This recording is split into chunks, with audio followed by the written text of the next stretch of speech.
हे Korean जगह viewers, this is mega Bansal और आज हम बात करने वाले हैं इटर्नल लव के एपिसोड 12 की। So let's get started.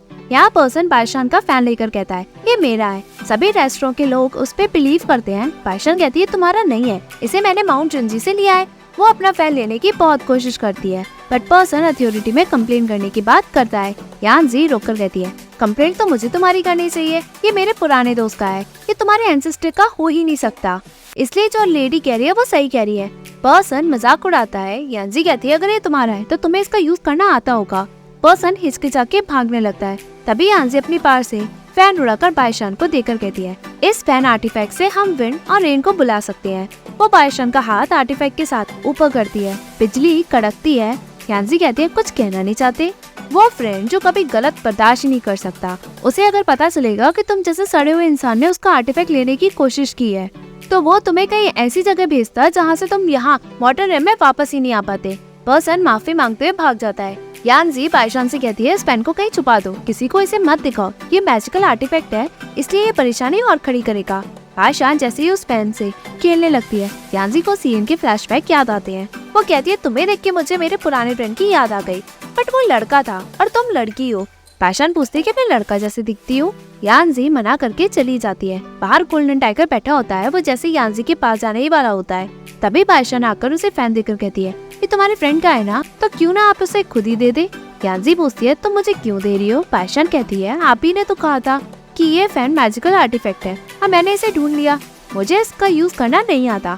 इस फैन के मायने आपकी जिंदगी में है तो क्यों ना आप इसे ही रख लें। थैंक यू जो आपने मेरी हेल्प की। यानजी कहते हैं उस पर्सन ने तुमसे फैन लेने की कोशिश की बट तुमने उसे नहीं दिया और अब। बायशान कहती है वो जबरदस्ती कर रहा था इसलिए मैंने उसे नहीं दिया बट मैं आपको मन से दे रही हूँ। यानजी एक्सेप्ट करके उसे थैंक्स कहकर कहती है ये सही नहीं है। बायशान कहती है अगर ये आपको सही नहीं लग रहा तो क्यों ना आप मुझे गिफ्ट दे दे। यानजी एग्री करती है। बायशान कहती है आपको डर नहीं कि मैं आपसे कुछ प्राइसलेस ट्रेजर न मांग लूं। यानजी कहती है तुम ऐसी इंसान तो नहीं हो, लेकिन अगर फिर भी तुम मांगोगी तो मैं जरूर दे दूंगी। बायशान उसे अपने साथ चलने को कहती है। दोनों चली जाती है। गोल्डन टाइगर सब देखकर सोचता है प्रिंसेस इस मॉडल को कैसे जानती है। रात में बायशान ये हुआ से कहती है तुम इतने दिनों से सो रहे हो, अभी 9th मंथ है, स्नेक आराम करने चले जाते हैं। वो हाथ को बार बार टैप करके कहती है तुम सो गए क्या। रात में वो ये हुआ को अपने साथ सुलाती है। यहाँ ये हुआ अपना ट्रीटमेंट कराता है। डॉक्टर कहता है आपकी इंजरी क्रिम्सन हेलफायर से नहीं है बल्कि येलो सीड हर्ब फार से हुई है। ये हुआ कहता है मैंने उसे गलती से छू लिया था। डॉक्टर के जाने के बाद लियांगसोंग पूछता है तुम सूजन की शादी से कुछ कहोगी क्या। ये हुआ मना करता है। लियांगसोंग कहता है काम की बात करते हैं, मैंने तुम्हारे लिए कुछ रिपोर्ट पढ़ी है। मर्मेड क्लैन ऑफ जांगसी हमेशा फादर को टेंशन देता है। वाटर किंग ऑफ जांगसी कमजोर है इसलिए वो ढंग से आर्मी को लीड भी नहीं कर सकता।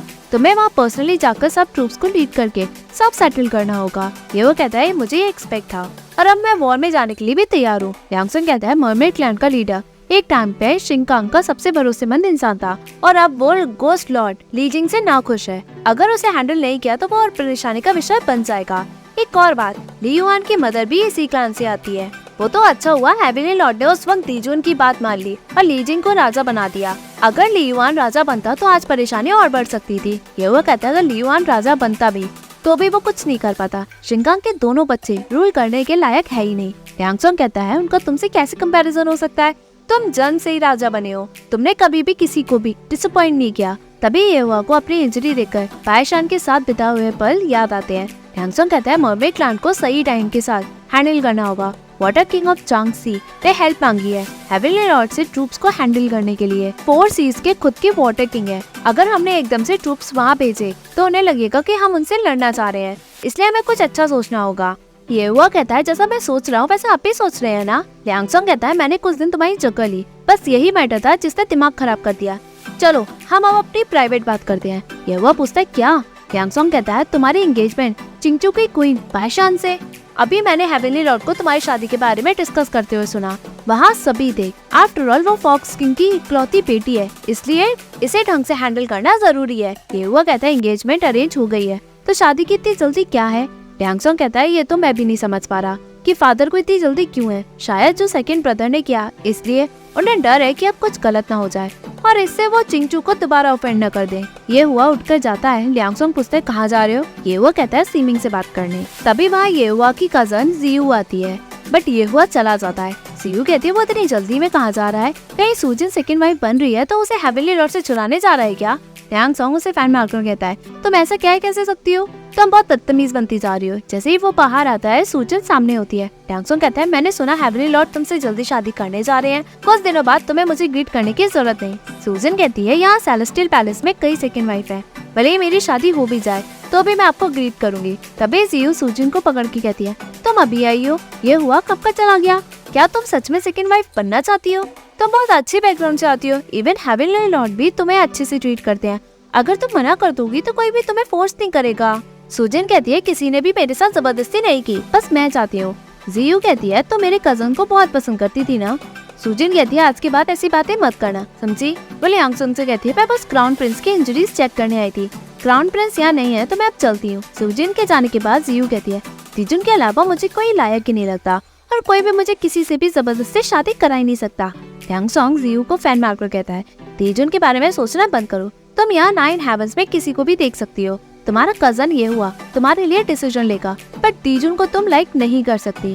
जियू कहती है क्यों नहीं, डराना चाहते हो क्या। यांग सॉन्ग कहता है तुम्हें समझाने की जरूरत नहीं, बट याद रखना तीजुन के बारे में बिल्कुल भी नहीं सोचना, भले ही तुम्हारे अंदर कितनी भी फीलिंग्स हो, वो कभी भी तुम्हारी फीलिंग्स को एक्सेप्ट नहीं करेगा। जियू कहती है वो पत्थर तो नहीं है, फिर उसे फील नहीं होगा क्या। यांग सॉन्ग कहता है वो वाकई में पत्थर है, तुमने हिस्टोरिकल रिकॉर्ड पढ़े हैं, वो शुरू से इमॉर्टल है, कहाँ से आया पता नहीं, इवन हेवनली फादर को भी नहीं पता, इसलिए हो सकता है वो पत्थर से जन्मा हो।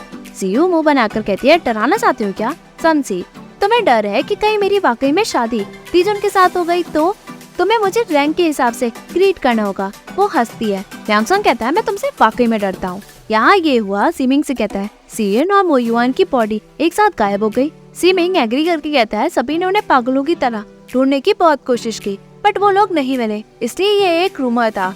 सियन और मोयुआन का रिलेशनशिप मास्टर और डिसिप्लिन का नहीं था। जब घोस्ट ट्राइब से लड़ाई हुई दोनों ने अपनी डेथ का नाटक किया और इनसेपरेबल लवर्स की तरह रहने लगे। ये हुआ कहता है इतनी बकवास हो कैसे सकता है।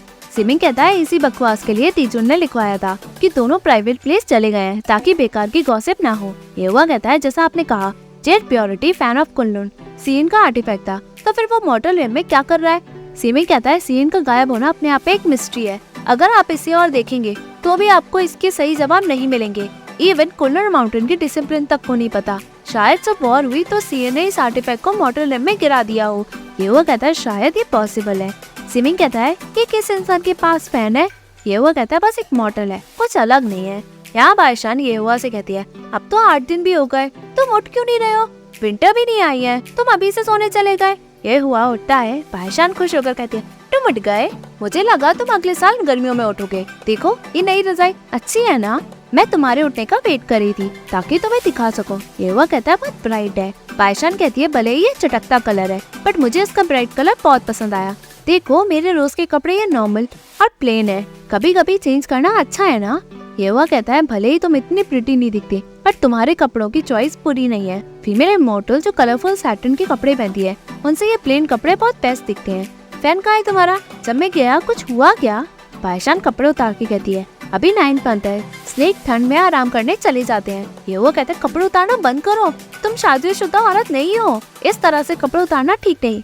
बायशान कहती है काइंड औरत ने हमें ये रजाई दी है, अब हमें ठंड नहीं लगेगी, चलो सोते हैं। दोनों सोते हैं। रात में ये हुआ ह्यूमन फॉर्म ले लेता है। बायशान उसके ऊपर सोती है। ये हुआ कहता है Z purity fan of Kunlun एक पावरफुल आर्टिफैक्ट है, तो मॉर्टल होकर उसे यूज नहीं कर पाती, अच्छा हुआ तुमने उसे खो दिया, परेशानी अब तुमसे दूर ही रहेगी। बायशान ये हुआ को और कस के पकड़ के सोती है। ये हुआ उसे देखकर स्माइल करता है। यहाँ फेंगजू टोकन ढूंढती है, तभी मीगू पूछता है टोकन। फेंगजू कहती है वो टोकन जिसपे सब पहचान ले कि वो चिंगचू की बायशान है या फिर कुछ ऐसा जैसे लोग उन्हें समझकर रिस्पेक्ट दे। मीगू कहता है उनको इन सबसे कोई फर्क नहीं पड़ता था, माउंटेन के पूल में न्यूमिनस पर्ल मिलते हैं, उससे बेटर कुछ नहीं है जो ये प्रूव करे कि वो क्वीन है। फेंगजू मुंह बनाती है। मेगू कहता है आप आज अजीब बिहेव क्यों कर रही हो, कई दिनों से आप लौटी भी नहीं हो और जैसे ही आप लौटी हो ढूंढने लग गई हो, कोई परेशानी है। फेंगजू मना करके कहती है फेवर है, एक लाइफ डेट है, किसी ने मेरी जान बचाई। मेगू घबराते हुए पूछता है क्या आप वाकई में डेंजर में थी, इंजर्ड हो, चलो मैं आंट को बताता हूँ,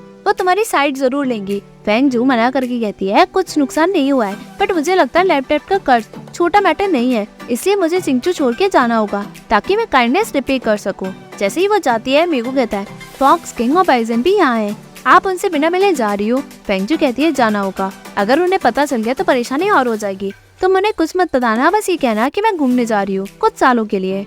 मीगू शौक होता है। फेंगजू कहती है ये आंट छोड़ के गई थी, इसका अच्छे से ख्याल रखना, उन्हें बाद में ये दे देना। मीगू स्क्रोल देखता है। फेंगजू के जाने के बाद मीगू कहता है पता नहीं दीजुन कैसा इंसान होगा। यहाँ फॉक्स फैमिली बाइशान की चिंता करते हैं कि वो कई दिनों से टिकी नहीं है, कहीं वो प्राइवेट प्लेस तो नहीं चली गई। बाइजन कहता है आपको वाकई में लगता है या फिर ये सांगजी को अवॉइड करने का एक्सक्यूज है। फॉक्स क्वीन कहती है बहुत अजीब लग रहा है, वो युआन की बॉडी है यहाँ, वो ज्यादा दूर नहीं जाएगी। उसके मन में पेरेंट्स से ज्यादा मास्टर इम्पोर्टेंट है। बाइजन कहता है आप मोयुआन से जल रही हो। फॉक्स क्वीन कहती है ऐसी बात नहीं है, मुझे गिल्ट फील हो रहा है जब मैंने उसे कुनलुन माउंटेन भेजा। तभी जियान आकर फेंगजू के बारे में पूछता है। मीगू बताता है वो घूमने गई है, उन्होंने आप लोगों को चिंता करने के लिए मना किया है, वो कुछ सालों में वापस जरूर आ जाएंगी। बाइजन कहता है बिल्कुल बाइशान पे गई है, जब वो बहुत यंग थी उसने सभी को चिंता में डाल दिया। मीगू फेंगजू को दिया हुआ स्क्रोल देता है जो बाइशान छोड़ के गई। जियान स्क्रोल देखकर कहता है बुरा हुआ। सभी शॉक होते हैं। जियान कहता है स्क्रोल में बेल ऑफ ईस्ट टेम्परर को सील करने का मेथड के साथ ये भी लिखा है कि सील हर 70,000 में लिफ्ट होगी। अगर हम काउंट करें तो वो ये दिन है जब बाइशान पीस ट्री वुड छोड़ के गई। फॉक्स क्वीन कुछ एक्सप्लेन करो। जियान कहता है बाइशान बेल ऑफ ईस्ट टेम्परर को सील करने गई थी। बाइजन कहता है तभी सिस्टर पूछ रही थी कि अगर मैं गायब हो जाऊँ तो, और अगर शिंकांग सील नहीं हुआ होता तो दुनिया कैसी लगती। फॉक्स क्वीन कहती है मतलब वो सब जानती थी, फिर भी वो शिंकांग को सील करने चली गई, इसलिए वो गायब है। जियान कहता है हम बाइशान की पर्सनालिटी को अच्छे से जानते हैं, अगर वो किसी से रिवेंज लेगी तो कैसे लेगी, और वैसे भी वो मोयुआन की डिसिप्लिन थी, इसलिए वो शिंकांग को किसी भी कीमत पे बाहर आने देना नहीं चाहती थी ताकि दुनिया दोबारा खतरे में पड़े। वो रूशी रिवर गई होगी और ये स्क्रोल उसने इसलिए छोड़ा होगा ताकि अगर वो खत्म भी हो जाए तो ये बेल ऑफ सीलिंग टेक्निक खो न जाए, ताकि अगले 70,000 ईयर्स में दोबारा कोई इसे दोबारा सील कर ले। वो मरने को भी तैयार थी। फॉक्स क्वीन रोते हुए कहती है मरना चाहती थी वो, उसके पास ऐसा दिल आ कहाँ से जाता है, वो बार बार हमें छोड़ के चली कैसे जाती है। बाइजन कहता है वो कुनलुन माउंटेन की डिसिप्लिन है, उसे बस लोगों की चिंता है। फॉक्स क्वीन कहते हैं इन 70,000 ईयर्स में मुझे लगा वो गॉड बनने में अपनी रैंक बढ़ाएगी, अपनी कल्टीवेशन पे फोकस करेगी, ताकि जब उस पे हेवनली ट्रायल आएंगे उसे कोई प्रॉब्लम नहीं होगी। किसे पता था कि वो मास्टर का बदला लेने पहुंच जाएगी। हाई इमॉर्टल होते हुए भी वो शिंकांग का सामना कर कैसे सकती है। बाइजन कहता है मदर रो नहीं, कंडीशन जो भी हो, सिस्टर के पास आपके हाफ पावर है, चाहे कुछ भी हो वो खत्म तो नहीं होगी। फॉक्स क्वीन कहते हैं बाइशान मेरी इकलौती बेटी है, मुझे याद है वो कितनी फ्री थी जब वो छोटी थी, फिर भी मुझे उसे कुनलुन माउंटेन भेजना पड़ा। उसने वॉर का एक्सपीरियंस किया, मास्टर की बॉडी बचाने के लिए उसने अपने दिल से हर रोज खून भी निकाला, और अब 70,000 ईयर्स के बाद वो मास्टर का बदला लेने तक पहुंच गई। और रोते हुए कहती है गलती सारी मेरी है, मुझे उसे कुनलुन माउंटेन भेजना ही नहीं चाहिए था। तो ऐसा तो नहीं होता। जियान कहता है मैं उसे कुनलुन माउंटेन ले गया था, मैं इन सब की रिस्पॉन्सिबिलिटी से कैसे बच सकता हूँ। फॉक्सिंग कहता है ये बाइशान को सबसे ज्यादा प्यार करती है, इसलिए उन्होंने ऐसा कहा, इनकी बातें दिल पे न ले। जियान कहता है मैं बातें बढ़ाना नहीं चाहता, अभी इम्पोर्टेंट ये है कि हमें बाइशान को सबसे पहले ढूंढना होगा। फॉक्स किंग फॉक्स क्वीन से कहता है बाइशान के पास तुम्हारी आधी पार है। 9 tail fox clan, phoenix clan और ड्रैगन क्लैन सभी पुराने गॉड है। अगर कोई मरेगा भी तो कुछ साइन दिखेगा, बट अभी तक कुछ ऐसा साइन नहीं दिखा, मतलब बाइशान अभी जिंदा है। बाइजन एग्री करके कहता है मदर सिचुएशन अभी इतनी सीरियस नहीं हुई है, शायद ऐसा मत सोचो, बाइशान जिंदा है, बस इतना ही काफी है। फॉक्स क्वीन रोते हुए कहती है गलती हमारी है जो हम उसे उसकी मर्जी से जीने देते हैं, उसे इतना सीरियस मैटर भी हमारे साथ डिस्कस नहीं किया, अब हम क्या करें। जियान कहता है सोचना बंद करो, क्यों ना हम लोग उसे ढूंढे। यहाँ फेंगजू बाहर ताइचन पैलेस पे बैठी होती है, तभी वहाँ चेंगयू आकर फेंगजू से कहती है तुम यहाँ ऐसे उदास क्यों बैठी हो, क्या किसी ने तुम्हें बुली किया। फेंगजू पूछती है तुम लड़की हो। चेंगयू कहती है तुम्हें कैसे पता। फेंगजू कहती है मेरी आंट भी लड़कों वाले कपड़े पहनती थी, मुझे अब आदत हो गई है। चेंगयू कहती है तुम्हारी आंट सेलेस्टियल पैलेस में कौन है। फेंगजू कहती है चिंगचू की क्वीन बाइशान। चेंगयू कहती है वो क्राउन प्रिंस की होने वाली वाइफ है, और तुम। फेंगजू अपना इंट्रोडक्शन देती है। चेंगयू कहती है तो तुम छोटी प्रिंसेस हो, तुम अपने बड़े लोगों के साथ आई हो, और वो लोग तुम्हारी आंट की शादी के बारे में डिस्कस कर रहे हैं। फेंगजू मना करके कहती है मैं कर्ज उतारने आई हूँ, तोंगो और तीजू ने मेरी जिंदगी बचाई। चेंगयू हंस के कहती है तुम वाकई में इंटरेस्टिंग हो, तुम्हारा हर वर्ड मेरे एक्सपेक्टेशन से ऊपर चला गया, तो बताओ उन्होंने तुम्हें कैसे बचाया। फेंगजू कहती है अगर मैं बताती तो तुम मुझे अंदर ले जाओगी, 4 घंटे से ये दोनों गार्ड मुझे अंदर ही नहीं जाने दे रहे। चेंगयू कहती है मैं लेके चलती हूँ, अगर तुम किसी और डाइटी से मिली होती तो डिफिकल्ट होता, बट तुम मुझसे मिली हो, चलो। वो उसे अपने साथ ले जाती है। चेंगयू सारी स्टोरी सुनकर कहती है तो तुम यहाँ कर्ज उतारने आई हो, तीजुन के स्टेटस के हिसाब से उन्हें किसी भी चीज की कमी नहीं है, तुम उनका कर्ज कैसे चुकाओगी।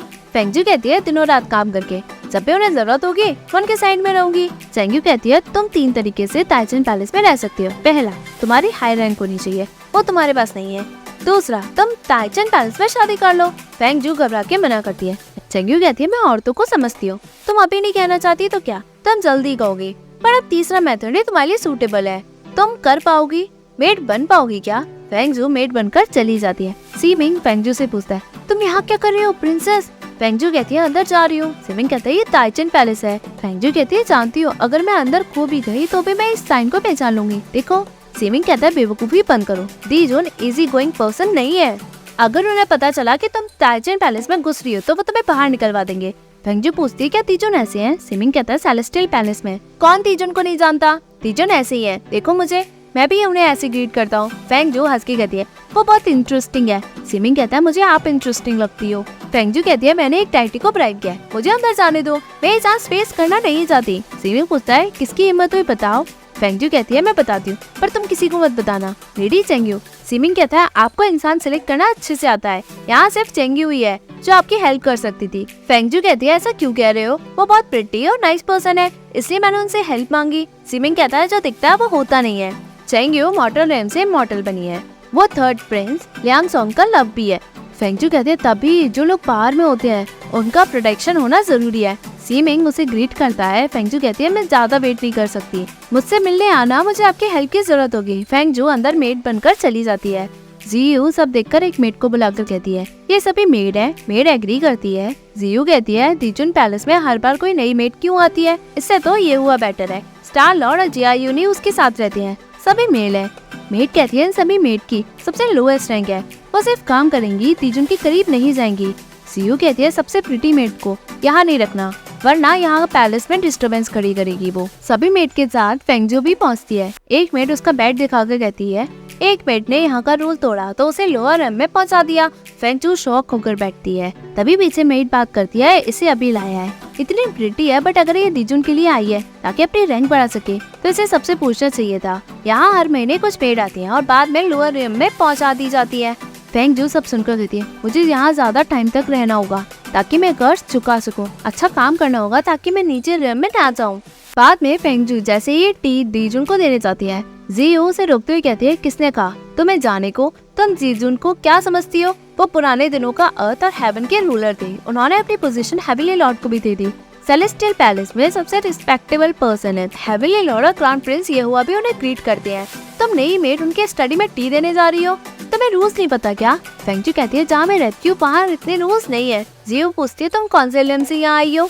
फेंगजू कहती है चिंगचू के आसपास। जीयू पूछती है वही बॉर्डर जो चिंगचू और सेलेस्टियल रियम के बीच आता है, वहाँ के लोगों में तमीज और पार है ही नहीं, इसलिए तुम्हें रूल्स नहीं पता। फेंगजू कहती है तमीज, चिंगचू के कस्टम बहुत सिंपल होते हैं, हमारे पास ज्यादा रूलर नहीं होते जैसे सेलेस्टियल रियम में होते हैं, हम शांति से रहते हैं। जीयू कहते हैं मतलब तुम रूल्स नहीं जानती, मैं मेड से ऐसी बातें क्यों कर रही हो? तभी वो एक और मेड को बुलाकर कहते हैं इस मेड को यहाँ के रूल्स नहीं पता, इसे दीजुन के सामने जाने मत देना, इसे यहाँ के रूल सिखाओ। फेंगजू कहती है मैं तुम्हारी बात क्यों मानूं? जीयू कहती है क्योंकि मैं प्रिंसेस हूँ और तुम पैलेस मेड हो, लेकिन अगर तुम प्रिंसेस होती तो तुम्हें मेरी नहीं सुननी पड़ती है, बट तुम प्रिंसेस नहीं हो। जैसे ही फेंगजू कुछ कहने जाती है दूसरी मेड कहती है शट अप, ये क्राउन प्रिंस की कजन, ऐसे कैसे तुम बात कर सकती हो इनसे? फेंगजू मन में कहती है क्राउन प्रिंस की कजन, वो तो मेरे आंट के होने वाले फ्यूचर हस्बैंड है, मतलब उसकी मुझसे भी हाई रैंक है। फादर और आंट ने मुझे बड़ों की रिस्पेक्ट करने सिखाया है, भले ही वो रिस्पेक्ट लायक हो या ना हो, बट वो प्रिंसेस है तो बड़ी है, अगर उन्होंने रूल्स को याद करने को कहा है तो मैं जरूर करूंगी। दूसरी मेड कहती है प्रिंसेस ने सही कहा, तुम्हें यहाँ के रूल्स नहीं पता, मैंने तुम्हें एक बार कहा और तुम बातों में खो गए। फेंगजू एग्री करके कहती है मुझे रूल सीखने होंगे। मेड कहती है जो मेड काम करे उसे रूल्स की क्या जरूरत है, चलो मेरे साथ लॉन्ड्री रूम में काम करने। बाद में फेंगजू थक कर सोती है, वो अपने नाइन टेल को हिलाती है, तभी वहाँ चेंग्यू आकर उसे मार के पूछती है तुम दीजुन से मिली क्या? फेंगजू मना करके कहती है मुझे और मारो, मैं बहुत थक गई हूँ, मैंने अभी तक दीजुन को नहीं देखा पर ये आंट की फ्यूचर हस्बैंड की कजन को देखा, उसने मुझे रूल्स को सीखने को भी कहा है। मौका देख के उन मेड ने मुझसे एक लेबर वाला काम भी करवा दिया। चेंग्यू कहती है क्या वो जीयू थी, बट क्या उसने तुम्हें हार्ड रैंक दिया? फेंगजू कहती है वो छोटी लड़की क्या, उसकी तो मुझसे भी हाई रैंक है। चेंग्यू कहती है तो तुम कह रही हो अगर पुराने रिलेशन को देखा जाए तो मेरा थर्ड प्रिंस लियांग सोंग के साथ था, तो मैं जीयू से बड़ी हुई ना, तो तुम मुझे दादी का घर बुलाओगी क्या? तुम इतना सीरियस क्यों सोचती है? ऐसा सोचो तुम्हारी आंट और क्राउन प्रिंस सेम रैंक में नहीं आते क्या? बहुत टाइम अकेले रहने के हिसाब से इमॉर्टल को इन सब से कोई फर्क नहीं पड़ता। अगली बार डरने की जरूरत नहीं, मत भूलना कि तुम प्रिंसेस हो। फेंग जो एग्री करके पूछती है तुम्हारे पास थर्ड प्रिंस के साथ क्या है? चेंग यू मना करके कहती है पास रिलेशनशिप था और कुछ नहीं, हम लोग कुछ टाइम से एक साथ थे और हम अलग होकर भी अच्छा कर रहे हैं। फेंग जो कहती है ओह अच्छा, हमारे नाइन टेल फॉक्स क्लान में अगर हमने किसी के साथ होने का मन बना लिया तो हम पूरी जिंदगी उसी के साथ रहते हैं। चेंगी पूछते तो तुम्हारी आंट ने सेकंड प्रिंस से शादी कैंसिल करके क्राउन प्रिंस के साथ अरेंज कैसे कर दी? पेंचू कहती है वो तो कभी सेकंड प्रिंस से मिली ही नहीं।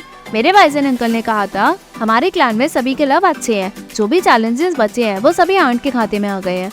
बट उन्होंने ये भी कहा था कि हेवन में मेरी आंट को सबसे खूबसूरत बनाया है, उनकी लव लाइफ में ट्विस्ट और टर्न जरूर आएंगे, नहीं तो ऐसा फेयर नहीं होता कि सब कुछ उन्हें इतनी आसानी से मिल जाए। चेंग्यू कहती है जैसा तुम कह रही हो उससे मैं भी वेट नहीं कर पा रही हूँ कि तुम्हारी आंट कब सेलेस्टियल पैलेस में आए, मैं भी तो देखूं कि वर्ल्ड्स नंबर 1 ब्यूटी दिखती कैसी है। फेंग जो अपने 19 हिला के कहती है मेरी आंट बहुत ब्यूटीफुल है, वो हंसती है। तभी एपिसोड एंड होता है। Hey viewers, if you like this video please like share and subscribe this channel. Thank you.